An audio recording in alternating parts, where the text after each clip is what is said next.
bên này, bên Linh đang đứng đây thì gọi là thác chính. Và một nửa thác chính này là của Việt Nam. Những cái chiếc thuyền của Trung Quốc họ lại đang đi trên lãnh thổ của Việt Nam. Vây tên họ đầy đủ là gì? Ở bên này gọi là thác Đức Thiên đúng không? Bên Trung Quốc phải là thác Đức Thiên. Đức Thiên có ý nghĩa là gì em? Tại sao là Linh nói là Trung Quốc người ta làm du lịch rất là biết kết hợp giữa văn hóa và lịch sử? Thì mọi người hãy nghe đoạn nhạc này. Mặc dù là rất là đông người nhưng mà đường phố, đường đi lại của họ thì lúc nào cũng sạch sẽ như vậy. Có một chiếc chống đồng to đùng kìa, đấy, chiếc chống đồng kìa, đấy. Đấy là một cái điều mà có lẽ là du lịch của Việt Nam chúng ta nên học hỏi.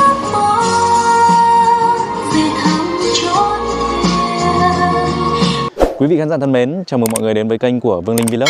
Hiện tại thì Linh đang có mặt tại trạm kiểm soát Thác Bản Dốc thuộc xã Đàm Thủy, huyện Trùng Khánh, tỉnh Cao Bằng.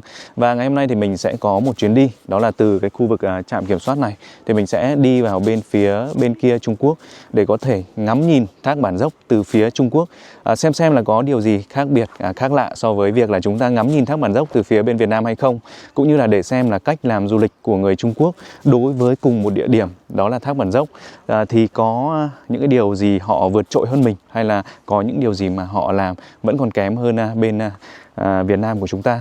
Thì sau đây thì mời quý vị chúng ta sẽ cùng nhau di chuyển để đi vào phía bên trong kia và cùng Linh sang bên phía Thác Bản Dốc. Đằng trước mọi người đó chính là trạm kiểm soát Thác Bản Dốc này, và đây là khu vực phía bên Việt Nam mọi người nhé.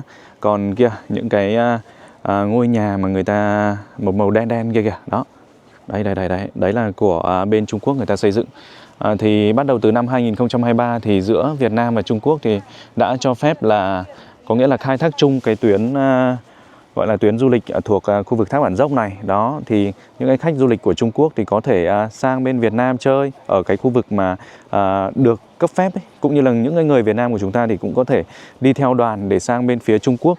Đó, đi theo đoàn để sang bên phía Trung Quốc. Hàng ngày thì cũng có một số những cái đoàn khách du lịch của Trung Quốc họ sẽ đến Việt Nam. Thực ra là bây giờ vẫn chưa có quá nhiều khách đâu, và họ sẽ đi theo những cái chiếc xe đấy, những cái chiếc xe du lịch như này này, hoặc là những cái chiếc xe có cỡ lớn hơn để chở họ đi đến cái khu vực là chùa Phật Tích Trúc Lâm là ở ngay ngoài kia, chùa Phật Tích Trúc Lâm ở ngay ngoài kia. Đó, sau đó là xuống cái khu Thác Bản Dốc của phía bên mình. Còn thì mình cũng có thể đi theo đoàn để sang bên phía Trung Quốc và chơi, ngắm nhìn Thác Bản Dốc từ phía bên kia. Thì bây giờ thôi thì có lẽ là Linh sẽ đi sang bên kia đây. Thưa quý vị, là hiện tại thì Linh đã bước sang bên phía Trung Quốc này rồi. Ở bên này thì người ta gọi Thác Bản Dốc, người ta gọi là Thác Đức Thiên đó. Và mình cũng mới bước khoảng 100 mét thôi. Trời hôm nay mưa phùn, hiện tại thời tiết thì cũng đang khá là lạnh, chỉ khoảng 12-13 độ thôi, mặc dù đã là buổi trưa rồi.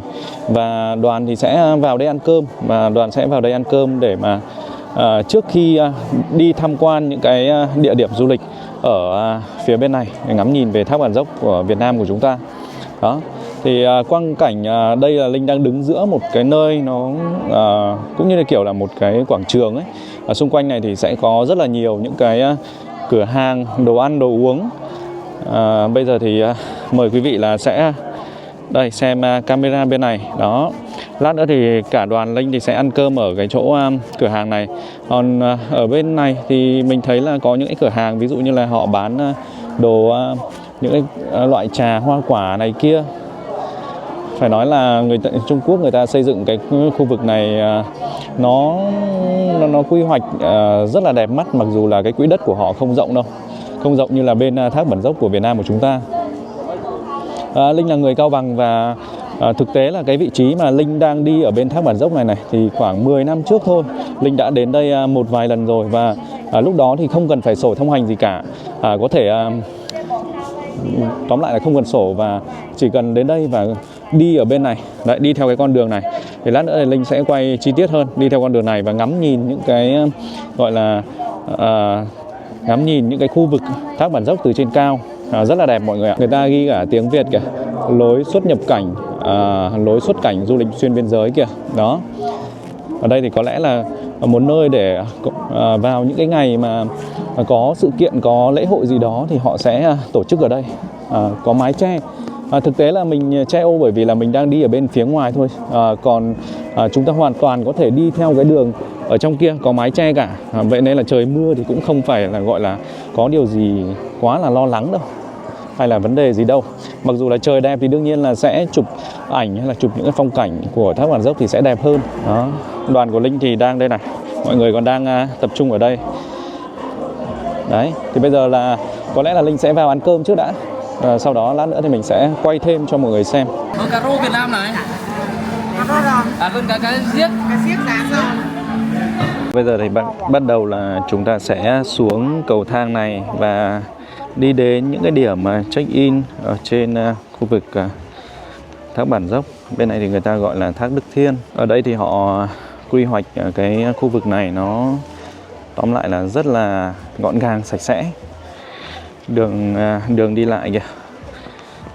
Những cái con đường này thì đã có từ rất là lâu đời rồi. Ngày xưa thì nó là đường đá, bây giờ thì họ rải nhựa và có thể di chuyển bằng những cái chiếc xe điện như ở bên trong kia kìa. Đó. Đấy, những chiếc xe điện chở khách như vậy. Và rất là nhiều cây cối mọi người ơi. Xe điện này là 10 tệ. 10 tệ cho một cho một lần di chuyển. Nếu mà chúng ta đi lẻ, giả sử như là khách Trung Quốc người ta tự đi ấy, thì 10 tệ cho một người thì sẽ được đi từ cái chỗ này đến phía dưới kia thì nó cũng khá là xa. Trước đây Linh sang từ hồi mười mấy năm trước ấy thì nó chưa có những dịch vụ như này đâu. Đây, ở đây thì họ sẽ để cả những cái tấm biển có cả chữ tiếng Anh, tiếng Trung. Ví dụ như là đây này, lối ra khu cảnh quan này, đó. Họ để cả cái biểu tượng trống đồng ở đây luôn này. Đó, bởi vì đây là cái vùng đất của người dân tộc Choang.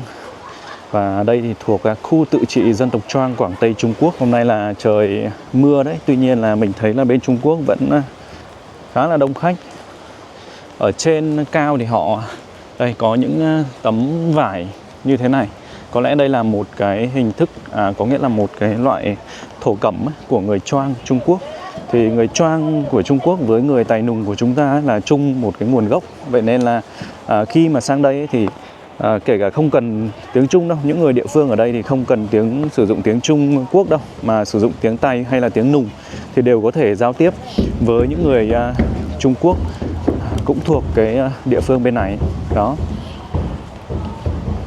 đường phố này họ tô nhiều những cái sắc màu như vậy cho nên là nhìn nó rất là sống động và thu hút đấy, hút mắt đấy. Kể cả khi mà chụp hình lên thì trông nó cũng rất là đẹp, nó không bị đơn điệu. Đó, xong rồi thì bên cạnh đường đây thì lại đến những cái tóm lại là cũng đều là những cái cửa hàng thôi, cũng là những cái cửa hàng bán những cái sản phẩm của Trung Quốc thôi. Tuy nhiên là họ làm, họ quy hoạch, họ thiết kế nó trông rất là đẹp mắt luôn đấy.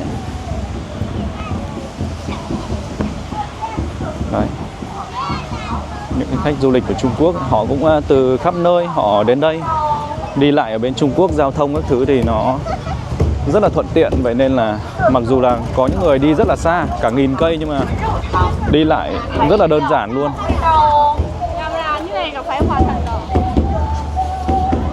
Đó, đây là những cái cửa hàng bán đồ ăn đồ uống thôi.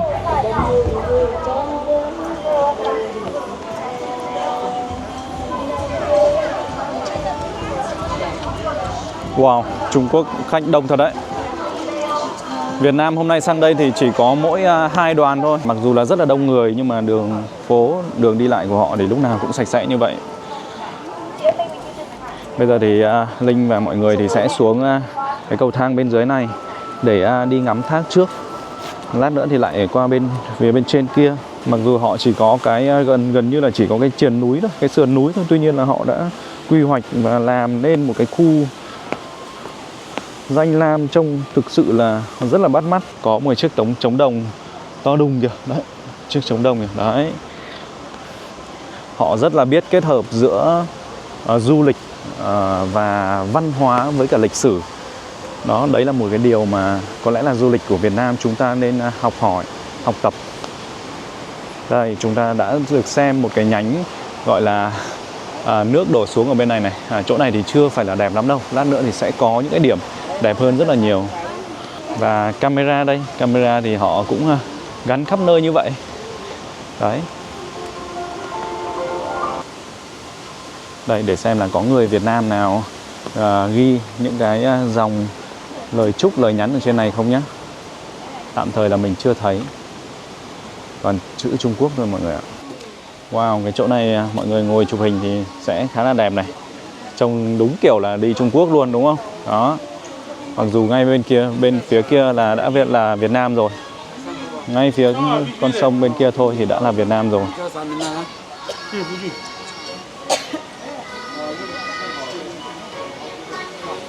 Linh sẽ lại bước xuống bên phía dưới này. Trời mưa mà đông khách du lịch Trung Quốc quá. Những cái nơi này thì trước đây Linh đều đi rồi, cho nên là mình rất là quen thuộc luôn.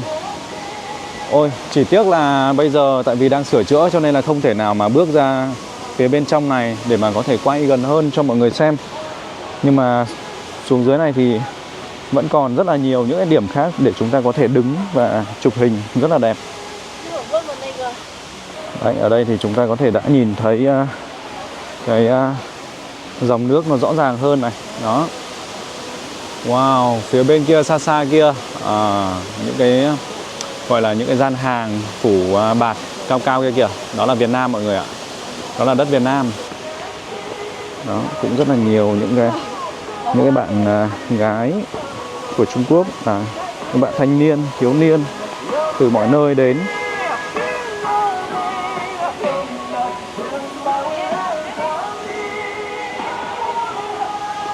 Thời gian này họ đang sửa chữa, vậy nên là cái con đường đi lại nó bị nhỏ hẹp lại. Ở đây còn có cả cầu kính cơ mọi người ạ. Cầu kính ở sườn núi. Tuy nhiên là thời gian gần đây thì tạm thời Trung Quốc người ta đang đóng cửa để mà sửa chữa lại. Đây là một trong những cái địa điểm để mọi người có thể đứng dựa vào cái lan can này để chụp hình với dòng nước ở bên này. Đó, đẹp chưa? Wow. Vẫn là thác Bản Dốc thôi mọi người ạ. Tuy nhiên là một góc nhìn khác. Một góc nhìn khác. Đó, sang đây để chúng ta nhìn rõ hơn về Việt Nam của chúng ta này. Đấy, bên phía kia là Việt Nam này. Đó, đây, các bạn chờ một chút. Kia chính là Việt Nam của chúng ta, đất liền ngoài kia. Và thác Bản Dốc ấy thì được chia làm hai thác, một thác chính và một thác phụ. Và bên này gọi là thác chính này, bên Linh đang đứng đây thì gọi là thác chính. Và một nửa thác chính này là của Việt Nam và một nửa thác chính này là của Trung Quốc. Đó. Còn thác phụ ở bên phía ngoài kia, từ đây thì chúng ta hơi khó nhìn. Thác phụ ở bên phía ngoài kia thì đó đều là phần của Việt Nam cả. Cái việc phân chia ranh giới thác Bản Dốc này thì họ dựa trên cái Công ước Pháp Thanh năm 1887 và 1895. Đấy, để quyết định là phân chia ranh giới của thác Bản Dốc. Đó. Chứ không phải như nhiều người nói là thác Bản Dốc bị đem bán cho Trung Quốc hay như nào đâu, mà là do cái công ước hai bên dựa trên cái Công ước Pháp Thanh từ năm 1887 và 1895 rồi. Dưới này là bạn hướng dẫn viên người Trung Quốc của đoàn Linh ngày hôm nay này. Bạn ấy là Phi Phi. Phi Phi, tên tiếng Trung của em là gì? Tiếng Trung là Phây Phây. Phây Phây. Vâng.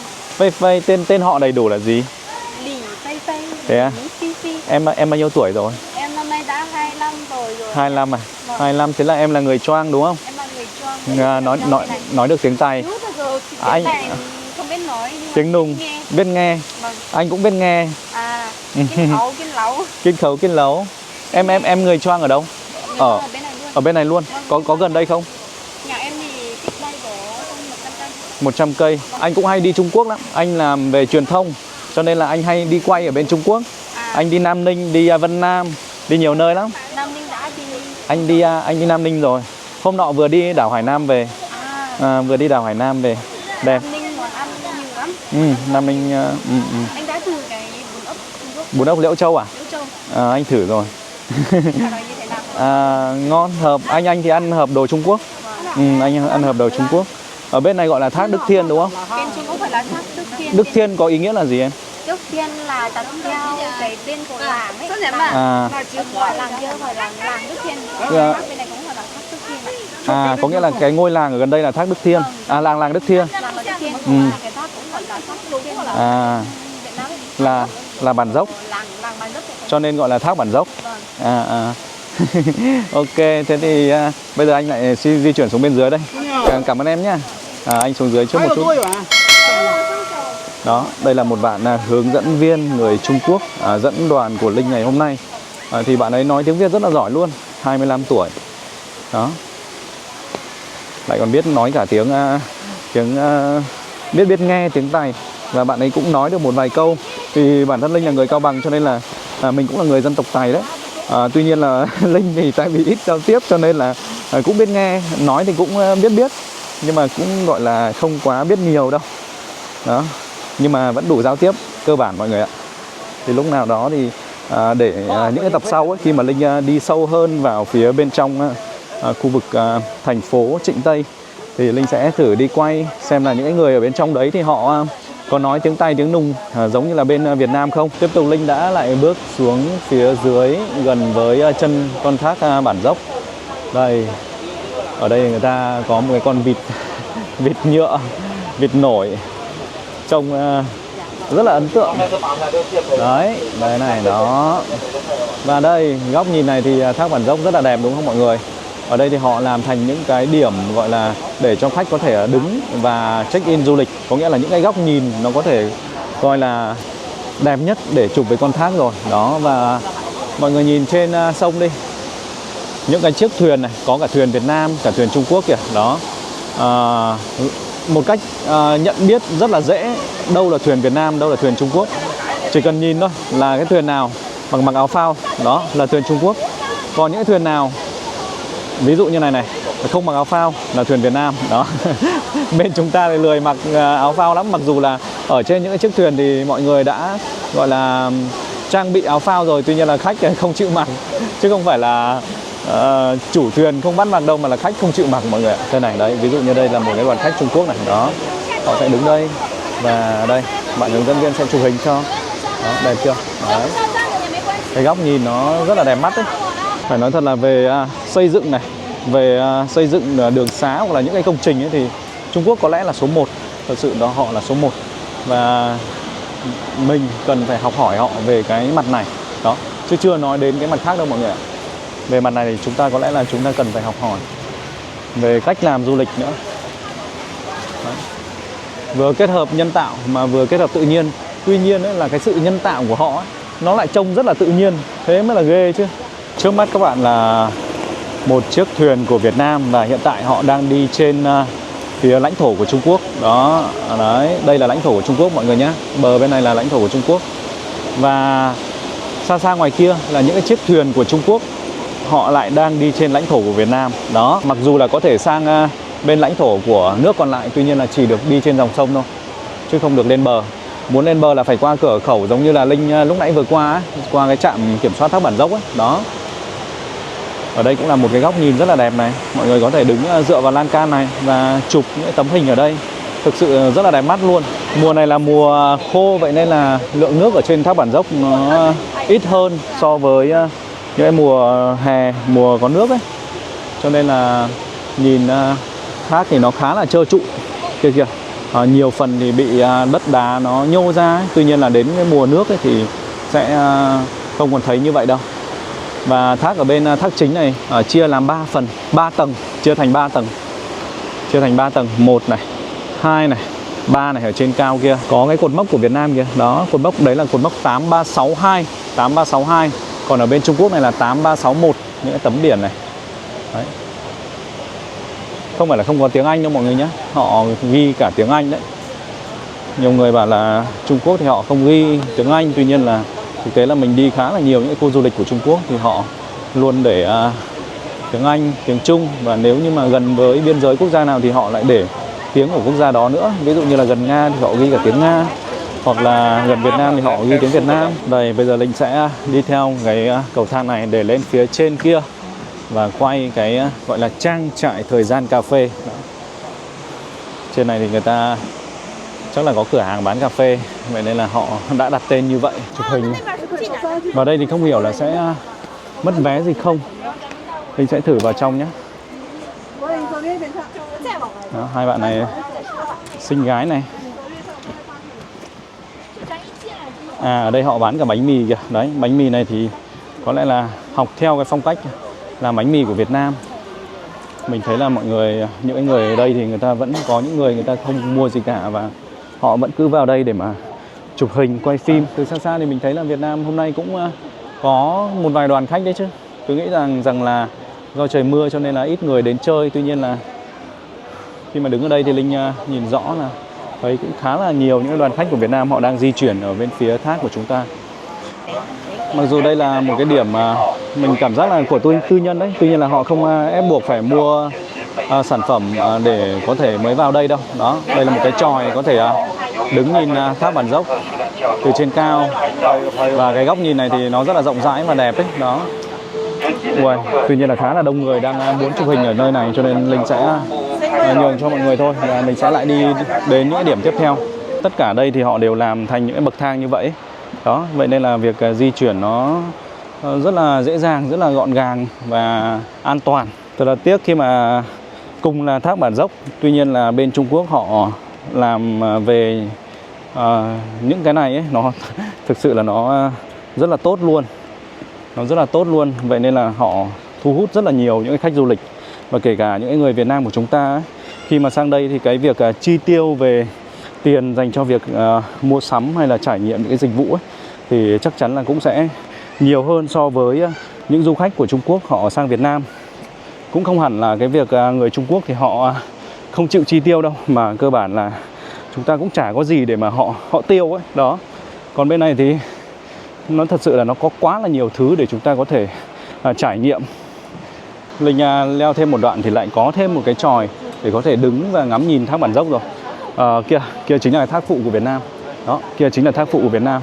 Tuy nhiên là ngày hôm nay thì gần như là không có nước luôn, bởi vì là đang là mùa khô, mùa cạn. Đây, bên này là thác chính. Tuy nhiên là ở cái vị trí này thì cây, những cái tán lá của cây ấy, nó che đi khá là nhiều, cho nên là nhìn không thể nào mà rõ được. Bên này thì họ xây dựng nhiều những cái điểm vệ sinh công cộng như này lắm, cho nên là nó rất là thuận tiện cho những cái du khách của họ. Và thực sự là làm du lịch thì nó phải thế mọi người ạ. Đây, Linh lại bước về phía cái trống đồng này rồi, cái trống đồng to to mà lúc nãy Linh bước qua. Đó, bây giờ thì chúng ta sẽ lại bước lên phía bên trên này để lên với cái con đường chính. Tại sao là Linh nói là Trung Quốc người ta làm du lịch rất là biết kết hợp giữa văn hóa và lịch sử, thì mọi người hãy nghe đoạn nhạc này. Đó, mặc dù là rất là nhỏ thôi và có lẽ là cũng khá là khó nghe, tuy nhiên là mọi người đã thấy đấy, ở những cái cây cột camera thì họ có gắn loa, và trong cả một cái khu du lịch như vậy thì họ bật những cái bài hát của dân tộc Trung Quốc. Mà cụ thể thì cái bài hát này thì theo mình đoán đó là bài hát của những người dân tộc Choang. Đó. Đấy, vậy nên là nó vừa là du lịch mà vừa là giữ gìn được những cái nét văn hóa, những cái lịch sử, và nhiều khi ấy, đó cũng là một cái cách tuyên truyền rất là hay cho người dân Trung Quốc. Con đường phía bên dưới này thì là họ sẽ cho xe điện đi này, phía bên trên này, đó, đường đá này thì là sẽ cho người đi bộ này. Đó, bước mãi mà chưa hết đường ấy mọi người ạ. Đây là trang phục của người Choang Trung Quốc này. Đó, nó cũng giống như là những cái trang phục của khá giống với những cái trang phục của một vài những cái dân tộc ở Việt Nam. Và trên này thì có một cái lại là một cái trạm kiểm soát của bên phía Trung Quốc. Đi mãi mà chưa hết đường, rồi chỉ mong hết đường để có thể quay về thôi. Đây rồi chúng ta lại đến một cái điểm check-in tiếp theo. Đó, điểm này thì cũng ở trên cao, vậy nên là ngắm nhìn thác Bản Dốc rất là rõ ràng. Tiếc là mùa này cạn nước quá, ít nước, cho nên là trông nó cứ hơi trơ trụi. Đó. Nhưng mà cũng vẫn còn rất là đẹp mọi người ạ. Thực sự là rất là đẹp luôn đấy. Mặc dù mình là người Cao Bằng và mình đã đến đây rất là nhiều lần rồi, tuy nhiên là mỗi lần đến với thác Bản Dốc thì thực sự là đều một lần muốn giơ máy ảnh lên để chụp hình hay là quay video. Quá là đẹp luôn. Nhất là khi mà đứng trên những cái vị trí cao như vậy thì có thể ngắm nhìn được cái toàn cảnh thác Bản Dốc ấy, nó lại càng đẹp mắt. Vậy mới nói là cùng là thác Bản Dốc thôi, tuy nhiên là cái góc nhìn cái nơi đứng ấy nó cũng quyết định nên cái bức ảnh đó có đẹp hay không. Đó, cùng là thác Bản Dốc thôi, tuy nhiên là đứng ở bên Việt Nam nó nhìn nhiều khi nhìn một kiểu, mà đứng ở bên Trung Quốc nhìn một kiểu. Mỗi bên thì nó cũng có cái nét đẹp riêng của nó. Từ góc nhìn nào thì cũng có cái nét đẹp riêng của nó thôi. Chẳng qua là ví dụ như là mình qua bên Việt Nam nhiều rồi thì bây giờ mình sang bên này mình thấy một cái góc nhìn nó mới lạ hơn, thì trông nó phải nói là muốn chụp hình hơn, thấy đẹp hơn vậy thôi. Chứ còn thác Bản Dốc thì nó vẫn là thác Bản Dốc thôi, nó vẫn như thế thôi. Chủ yếu là do góc nhìn của chúng ta thôi. Đó, đẹp thật đấy. Có lẽ là đi đến cái điểm này, đây, điểm này thì Linh cũng xin phép là tạm dừng quay những cái cảnh đẹp của thác Bản Dốc và quay về với cái phía hội trường ở trên kia, với quảng trường ở trên kia, để lát nữa có một cái chương trình nghệ thuật của Trung Quốc họ sẽ biểu diễn ở đó, và mình sẽ xem là họ sẽ biểu diễn những cái tiết mục như thế nào, có hay không. Đó, bây giờ Linh sẽ quay lại thôi. Đây là những cái đoàn khách du lịch của Trung Quốc, họ cũng bắt đầu quay trở về với phía đất nước của họ rồi này. Đó, những đoàn này là họ cũng đã tham quan xong rồi và họ cũng đang quay trở về rồi. Họ thì quay về phía Trung Quốc, mình thì quay về phía bên Việt Nam.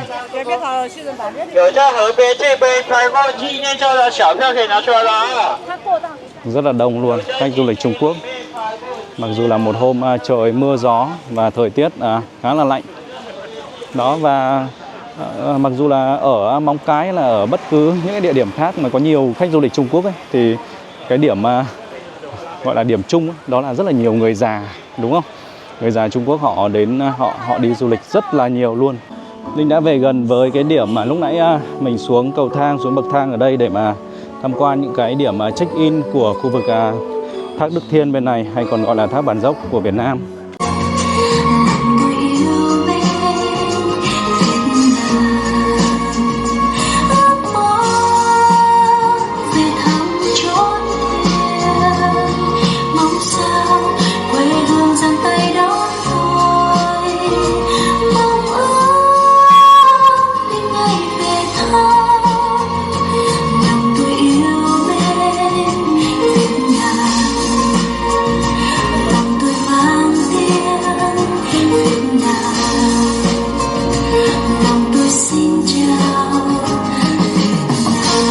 Thưa quý vị, là vừa rồi thì Linh đã quay một trong số những cái tiết mục của các bạn trẻ Trung Quốc, người ta biểu diễn về những cái điệu múa, những cái bài hát của kể cả Trung Quốc hay là kể cả Việt Nam ở trên cái sân khấu này. Và đúng là để mà nói về làm du lịch hay ấy, thì có lẽ là Việt Nam chúng ta nên phải học tập Trung Quốc. Họ thứ nhất là họ về quy hoạch này, về đường xá hay là về những cái cảnh quan, mặc dù là cùng với một cái điểm du lịch thôi, tuy nhiên là cách làm của Trung Quốc ấy, khiến cho cái việc là du khách của họ sẽ phải chi nhiều tiền hơn khi mà đến với cái địa điểm này để mà du lịch, để mà tham quan. Còn Việt Nam chúng ta thì đang hơi bị thiếu những cái phần đó. Vậy nên là khi mà những cái du khách đến với thác Bản Dốc của Việt Nam chẳng hạn, thì cái việc người ta chi tiêu ấy, nó chưa đủ nhiều. Vậy nên là đương nhiên là tỉnh sẽ mất đi một cái nguồn thu nhập nào đó từ du lịch, đúng không? Nhưng mà ở bên Trung Quốc này thì cùng một cái điểm du lịch như vậy, nhưng mà họ đã gọi là họ đã chế tạo ra, họ đã nhân tạo ra rất là nhiều điểm để du khách có thể đứng tại đây để check in, để tham quan, hay là đến đây để uống cà phê, hay là thử những cái món ăn địa phương, hay là xem những cái tiết mục kiểu văn hóa văn nghệ vừa rồi. Đồng thời thì họ cũng gọi là làm một cách rất là đồng bộ, từ những cái việc là âm thanh, hình ảnh, từ những cái trang phục dân tộc này, hay là những cái bài hát dân tộc được phát trên những cái tấm, những cái loa, những cái đài đó. Vậy nên là nó vừa có tác dụng là giữ gìn, bảo tồn văn hóa lịch sử của họ, cũng như là để tuyên truyền đến những cái người, ví dụ là những người ngoại quốc như chúng ta đến đây du lịch. Đó, thực sự là phải học hỏi rất là nhiều đấy. Còn bây giờ thì có lẽ là Linh sẽ phải quay trở về Việt Nam thôi, và ngày mai thì đoàn của Linh sẽ lại bắt đầu di chuyển đến một cái địa điểm khác của Trung Quốc, đó là thành phố Trịnh Tây, để tham quan sâu hơn với cái gọi là khu vực thuộc thành phố Trịnh Tây, thành phố Sùng Tả này của Trung Quốc. Cảm ơn quý vị đã theo dõi video này. Hy vọng là với những cái cảnh quan đẹp của thác Bản Dốc bên phía Việt Nam của chúng ta thì đã làm cho quý vị cảm thấy có một khoảng thời gian thư giãn nào đó. Đấy, thì bây giờ thì Linh cũng xin phép kết thúc video này tại đây. Xin chào và hẹn gặp lại.